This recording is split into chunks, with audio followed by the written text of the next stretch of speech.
Hey everybody, this is Akram Shaban. I'm here with Versan Al Jarrah again. It's another third podcast. This is our third podcast here together, right? Hmm. And glad to have you here, man. Really, and just want to Thanks. say there's a lot of going on tonight, and even every day. So we need to shed some always light of what's really going on and what is going to happen in the future. So where do we stand right now, Versan? Well, there's a lot of information to go over. So I would say the world right now we stand is in a state of flux, and basically we're witnessing so many changes, not just political, but I think these are like deeply rooted in the standing struggle between globalism and nationalist ideologies. So it's not really just a simple left versus right anymore, this debate we see. It's more about who's going to control the world and the resources. And that's what it really comes down to. And to understand all of this, I like to go back into history because there have been significant like historical events. And if we look back and examine what has transpired, we can look at their impact on the present and even the future. So I normally do go back to the context of the birth of the central bank. And in 1913, we saw the establishment of the Federal Reserve Central Bank. And that was really a turning point in financial control. And that's really what it comes down to. But you have to understand this was not an isolated event. It preceded the systemic elimination of opposition. And that's a whole nother rabbit hole. But there were people that got murdered who opposed the central bank ideology. So they eliminated the opposition. And, these were influential figures in the banking a long time ago, before 1913. And then the formation of the central bank was established. And it was a very strategic move to get a control system in place to where they can control all the money supply. And by extension of controlling the money supply over the economies and nations worldwide, that goes into World War II and whatnot. Over the years, now we see this control mechanism that's not just tightened its grip on nations and even the people, but it's certainly led us to another pivotal moment in history where they removed us from the gold standard in 1971, which further anchored unanchored currencies from tangible value. And that's where we stand today. Right, right. Yeah, that's spot on, man. And I mean, from what we're saying, especially historically, um, people not weren't aware of the historic events back then, and now it's happening again. So the history that is happening before, it's actually repeating right now, and that is actually a risk in our freedom. And that comes to my bullet point. That's our bullet point of how what happens to our freedom, our erosion of freedom. Like how is it going to? I mean, cash is freedom, and they're taking that away. Yeah, Everything is going to be monitored. Everything's going to be monitored. So, what do you think about our freedom? Is our freedom is at risk? of course. I mean, if you think about it, as they tighten their grip around people because of monetary policy, you're going to see the gradual erosion of individual freedoms. And this is, again, a calculated effort because if you can control the money supply, that means you can influence the economic conditions that we live in. And if you follow the news closely, and I'm not talking about the mainstream news, you find out that those in power have been able to dictate terms of financial transactions and personal freedoms, liberties as a result of this. But then we have to ask ourselves when we're talking about freedom, at this point, it's not really about money anymore. This is about control. And it boils down to the fact that the less people understand about history, the economy, politics, then it becomes easier for them to manipulate the situation. Unfortunately, we live in a world where education standards are continuously declining. And as a result of that, people become less informed. And that means the control mechanism that they have around countries, people, economies, it becomes more effective. Right, right, and that always boils down to control, controlling the masses and stuff, Yeah. especially with CBDCs, because the more people are not informed of what's really going on, the more you can control the masses with the media of what they're putting out, you know, and Hmm. so I don't know. I mean, like, how is it going to be the scale of control when it comes to masses now? We're talking about just not in America only, but we're talking about even the whole world.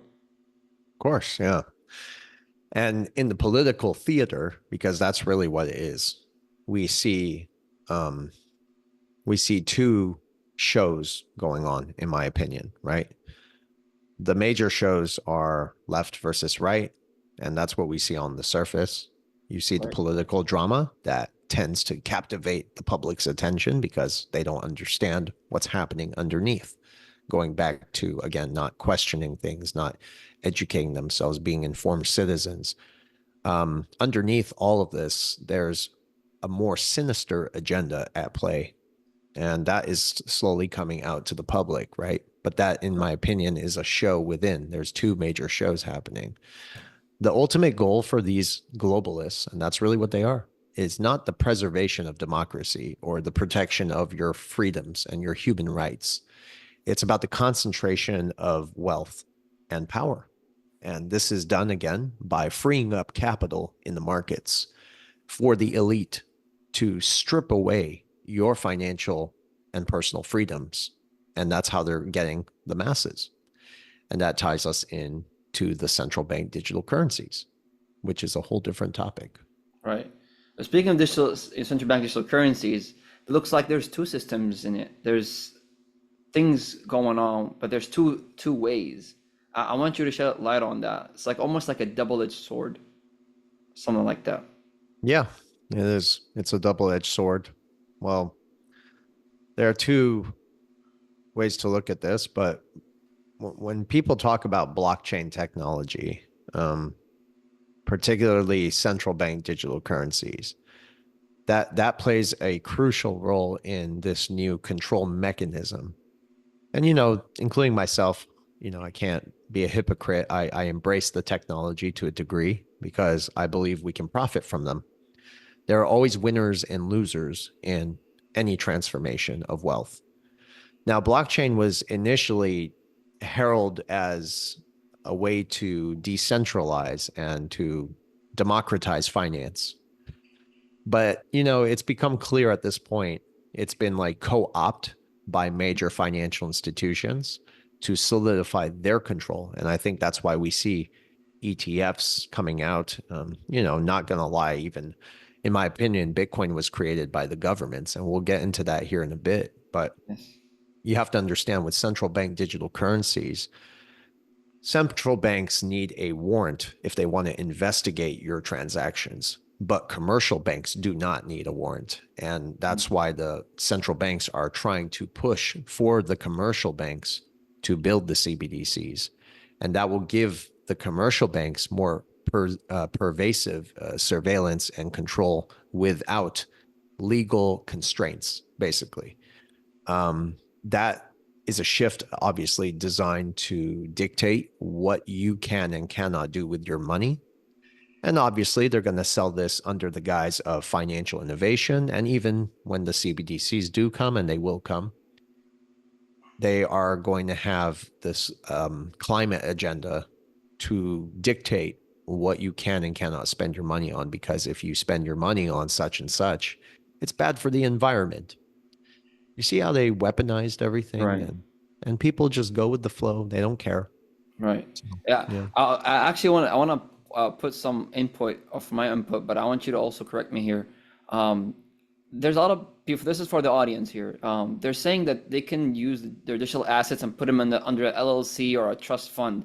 That's they're not immune to the commercial banks. They're still going to monitor and look at, like, have a lot of surveillance and control over your financial situation, regardless if you have an LLC or a trust fund. So I want you to also say a couple of things on that. That sparked a question. I think as long as you're connected to the internet, They can watch everything. As long as you're transacting within financial institutions, they can see everything.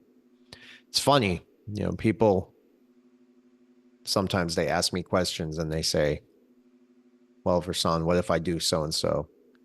But they're talking about going through a financial institution. And I say, here you are trying to position yourself and hedge yourself against what the financial institutions are doing, but you're doing this by transacting within financial institutions. So it doesn't make sense. I think there's been so much hype and noise in this space to where people believe that this is going to democratize and free up and decentralize your transactions. And no, that's the double-edged sword. Everything will be monitored just like it is today. And it's just going to tighten their grip. Blockchain, in fact, all this technology that we believe is going to free us, it's not. It's designed to solidify their power and control. And again, this goes back to winners and losers. What are you doing to position yourself for the future? And I think we've all just done that, but it doesn't change the facts. Correct. So nobody's protected. Everybody's gonna be monitored, whether they Yeah. like it or not. What's the It's saying? forgotten. He or she will not buy, trade, or sell without the mark. Right. Mhm. I've talked about this before. I think technology is the beast, and we just haven't figured that out yet. Right. Many people want to sugarcoat it, say, hey, technology has done so many good things for us. I don't think so anymore. I really don't. I think it's actually divided us more. It's distracted Yeah. us. It's destroyed us, essentially. We are no longer what we once were, human beings with a soul. Everyone's addicted to their phone. They're online 24/7 around the clock, including right now. Look what we're doing. Mhm. If I'm not doing this, I'm engaging on the television, I'm engaging on the phone or some other electronic device, which is taking something away from me when I can be engaging with nature or some other human being out there. So I don't know, man. It's just, we Yeah, it's kind of like they're mute. technology is Yeah. Pandora's box, and I don't think we figured it out yet. I'm talking about the people. Right. Right. Yeah. And I mean, the people, especially when they're looking at like when it comes to new technology, new innovations, they abuse the power of it. They abuse it instead of like it can help you in a lot of things, but it can also destroy you as a person Hmm. and destroy your beliefs and what you can believe in because everything you see is in the media. Your whole life decisions are on social media. You know what I Yeah, mean? that's a good point, right? Yeah.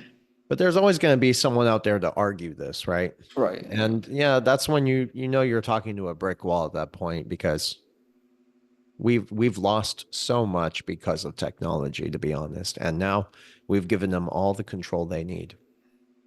Correct. Correct. See, I remember one of your videos, like it was your old videos as well, about XRP. This is down the line when CBDCs gets live and everybody is forced to use central banks or currencies.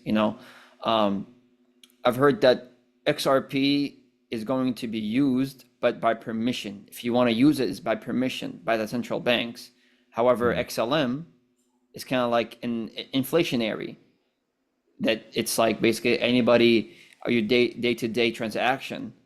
And it's also, I mean, because I've seen it on your video, XLM is backed by silver and XRP is going to be backed up by gold.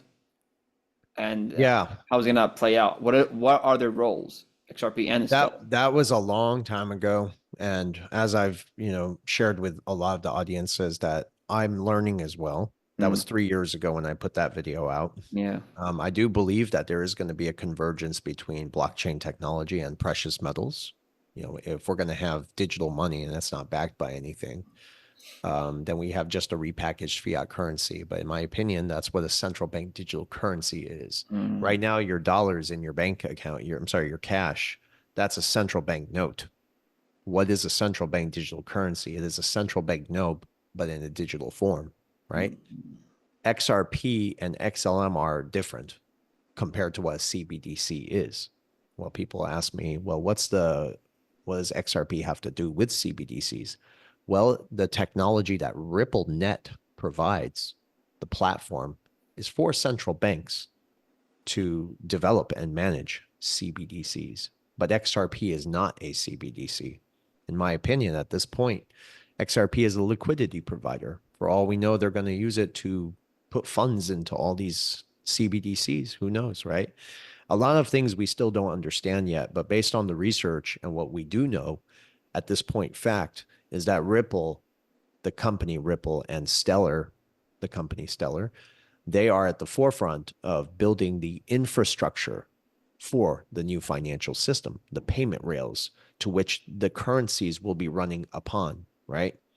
So they're developing the payment rails necessary for CBDCs to function and to be interoperable with other various digital currencies, other CBDCs, native currencies. And Ripple's native token is called XRP. And it's interesting when you really dive deep into it because it also functions not just as a bridge currency for these CBDCs, but a liquidity provider as well. It plays such an important role that it can actually replace the role of the US dollar and still coexist with the dollar. XRP itself is decentralized, the technology itself, and it's also deflationary in nature, making it, again, an ideal candidate for a global reserve currency settlement mechanism. And that would explain also why Ripple has partnered with all these central banks and major global financial institutions like BlackRock and JP Morgan, many others are certainly heavily invested in this technology. And that, again, signals a significant overhaul of what we're witnessing with the current system. So there certainly is going to be a role for XRP and XLM. CBDCs are a whole different topic. That's just a central bank note, but in a digital format. Sad thing is, with CBDCs, they can control what you can and cannot do with your money. And this has also been perpetuated by the Bank of International Settlements and some of the other larger institutions. And nothing, have nothing, like own nothing and be happy. No, Basically, not necessarily. own nothing and be happy. Well, naturally, that will play out because of the gradual erosion of personal freedom and liberty, the dumbing down of the populations. At the same time, the excessive debt. We also have a climate narrative that's being pushed, even though I think it's the greatest scam perpetuated on humanity ever this century.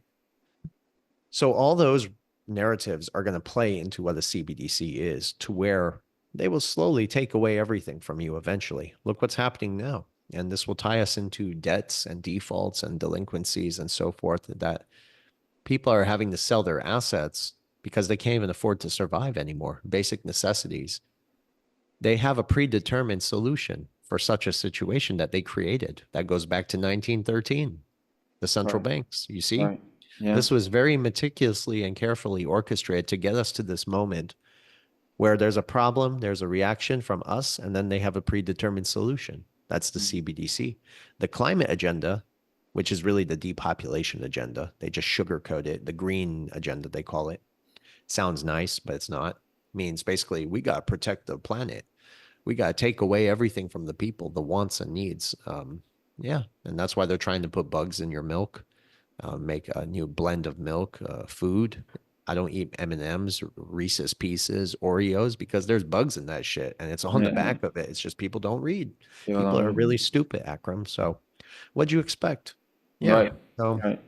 there's a Uh, double-edged sword too, but don't yeah. forget that there is a two-tier system being built as well. And it's always been two-tier, which explains why it's being built as a two-tier. It says in the IMF trust bridges that one set of assets will be backed by hard assets. So that means gold, silver. And, Right. you know, at the time when I didn't understand so much, I believed that these assets would be backed by precious metals. And it's still possible that they could. Yeah. Right. Yeah. Mm-hmm. Okay. I want to come back to your point that we need to speak about too, about Bitcoin Mm. Yeah. and how it's, as you say, like it's created by the governments themselves. Oh, absolutely. 100%. Bitcoin's introduction was very strategic. First of all, it came after 2008 of the financial crash, after quantitative easing. That's not a coincidence. I think it was designed to pave the way for the acceptance of digital money. Again, getting us hey, here's a new technology. We have no idea who it came from, but the white paper proves that it came from the National Security Agency. Very interesting. And it seems to create a sense of urgency at this point with the high price Bitcoin. The fear of missing out around Bitcoin is what the stage was being set for, to have people accept a state controlled digital money without even realizing it was state controlled to begin with. The introduction of Bitcoin ETFs, oh my God. It just confirmed it to me that this is a deep state operation. It's another step to control, manipulate, misguide, confuse, inviting the mainstream investment and control before potentially even rug pulling the shit from under unsuspecting investors because they don't know what's going on, and then they don't understand the technology. It's about the FOMO, Yeah. creating the sense of missing out to where you just drop it all and get in because you believe this is the next big thing. But hey, we can't trust the banks and institutions. Yet the very same banks and institutions that you have problems with are Right. right behind this technology out in the open. I mean, what people are not thinking clearly, man, And as usual. what do you think about the people who really actually believe that the creator of Bitcoin was Satoshi Nakamoto? What are your takes on that when somebody tells you that? Yeah, I think they need to do more research. Yeah, exactly, Yeah, exactly. seriously. It's very sad, man. People are clueless. Hmm. Dude, I mean, how is all that going to affect the future? Now, how are people going to adapt? Now, of course, you said they always create a problem and then they find a solution. People panic. There's a reaction, like you said, the reaction, and then people will just are forced to adapt. So how is the future going to look like? Yeah. Um, so as we look to the future, we have to understand, first of all, that there are always going to be winners and losers in the evolving financial landscape, the geopolitical landscape, et cetera, et cetera. And it's very simple. Those who understand the changes that are happening in the world and can understand how to adapt to them will simply do better than those who remain uninformed. The convergence of what we see happening in the financial landscape, the convergence of blockchain, the central bank strategies, the global financial institutions, and reshaping our behaviors, the way we do things, the way we conduct business. These are things most people still don't even know where to begin to how to comprehend this stuff. And I just believe by staying informed, asking the right questions, diving into historical context to understand these developments, you're going to be better prepared. Right. It's just people need to understand that the ongoing shifts are not about financial innovation only. This is about control. And I think the more we are all aware of these mechanisms, the better equipped we're going to be to protect our freedoms that we try so hard to protect and make informed decisions in a very complex world that we're going into. Right. And because I also keep saying as well, like Americans right now, nowadays, they're borrowing more money, right? More Yeah. and more money to survive their credit card delinquencies. So Yeah. like, I mean, what do you think about those, people that we see today still having to borrow some money to keep afloat with the inflation that we see today? Yeah. It's very sad. Very sad. And see, I'm not like the other YouTubers out there. I feel for people. I really do. I have a big heart. And, I don't just try to talk about wealth and making money. If everyone who watches my videos, anyways, the current state of delinquencies, credit card spending, it's very alarming. It just means that there's deeper systemic issues within our financial and political system. And sadly, as inflation continues to rise, more people are going to be forced to rely on credit cards to meet basic necessities at a higher price, inflation. And that's going to lead to an escalating cycle of debt that is increasingly unsustainable. And this is what the central banks keep saying. People have to understand that we are trapped in a never-ending debt cycle where new debt is issued to sustain existing debt. And this is the same thing for the public. It's not just the central banks and nations around the world. This is why the dollar has to go. The dollar is a weapon.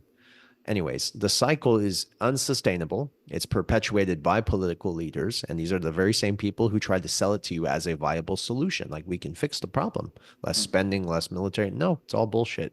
The reality is much more worse. This is a system that does not provide a real representation or solution to the average person. And the faster you begin to understand that, then you'll understand that this is bullshit and it's designed to maintain the political puppet show. Right. Yeah. And that's why, man, I speak, I even tell my friends, like, you guys don't know about the petrodollar that ended, and they're like, no, the dollar would never collapse. I'm like, you don't Oh, even know. hold on. I had to learn this the hard way too. Mm. I don't think the dollar will collapse like that. I think the dollar, okay, so as the cost of servicing the debt, the national debt, continues to rise, it means the interest payments approaching right now $1 trillion annually means every year we have to pay $1 trillion to service our government debt. This is fiscal burden is again unsustainable. So as the de-dollarization trend continues, there's going to be a point again where it does collapse to a degree. And when I say collapse, I'm talking about trade in dollars. Mm. So it's not necessarily getting rid of the dollar entirely, but as nations continue to dump the dollar, we have to ask ourselves the bigger question. Well, who is the one bearing all the debt? Who's holding the cost? That becomes critical. Guess Mm. who? China. Oh. Interesting. China holds the largest portion of US debt.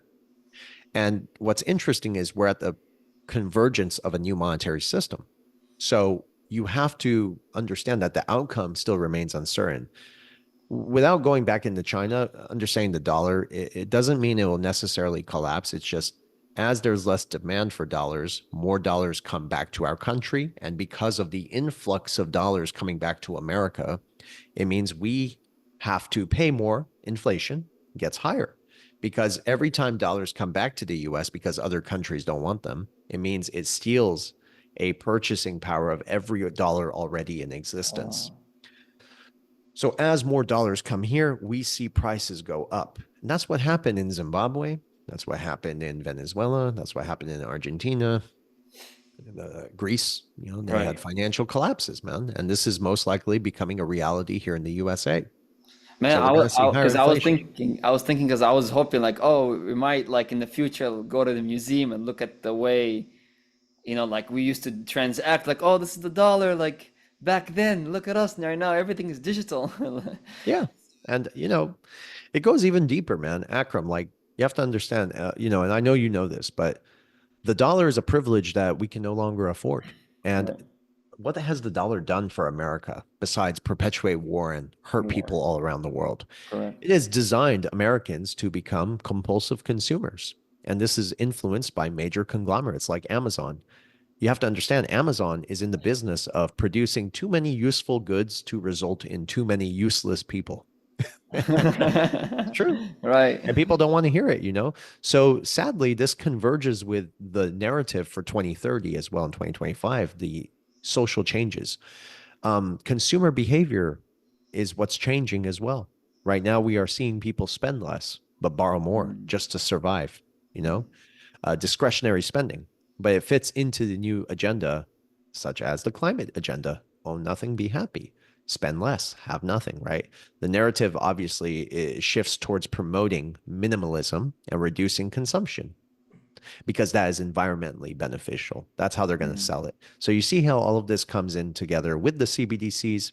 It means it's used to control and limit personal freedoms. I mean, I can go on and on, brother. Right. Right. No, we'll definitely keep it for another video, man. But man, thank you so much for joining the third podcast. Really, like, it's amazing just have you here, man. Just speak out our minds out. Yeah.